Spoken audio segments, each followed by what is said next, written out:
Même si on est relié à des donneurs d'ordre, l'innovation elle est toujours possible. Voilà. Et là, on doit tout d'abord bien comprendre les besoins stratégiques de ces donneurs d'ordre, s'aligner avec leur roadmap. Et là, par exemple, l'Open Innovation peut être la solution par rapport à ça. Et puis, il y a des approches plus opérationnelles à mettre en place, à adopter, selon le contexte de chaque entreprise. Si une entreprise, par exemple, elle n'a pas assez de marge de manœuvre avec son donneur d'ordre, elle peut adopter une approche d'innovation incrémentale.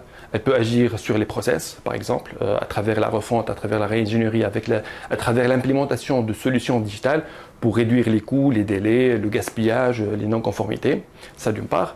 Sinon, si on a plus de marge de manœuvre ou on a un taux d'intégration plus élevé, on peut faire de l'innovation produit en se basant sur de la R&D par exemple, ce qui est un travail plus lourd en termes d'investissement, de temps et nécessite plus de compétences. Et selon le contexte de chaque entreprise, on peut combiner les deux approches. Mais dans tout ça, les acteurs aujourd'hui en Tunisie ont besoin d'un appui pour financer cette innovation.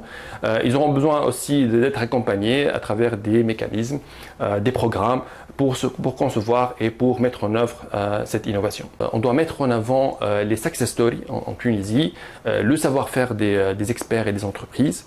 Voilà.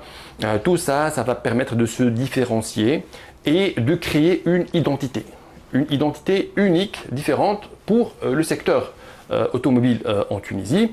Et pourquoi pas créer un label.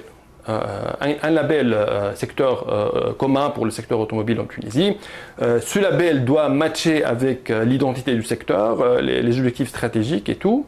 Et voilà, donc, et je profite de cette occasion pour proposer Tunisia Mobility Hub comme nom de label. Voilà. Je pense qu'on a tous les ingrédients pour faire développer davantage ce secteur. On continue à bien collaborer, les différentes parties prenantes du secteur public et privé. Je pense que c'est la bonne voie à suivre.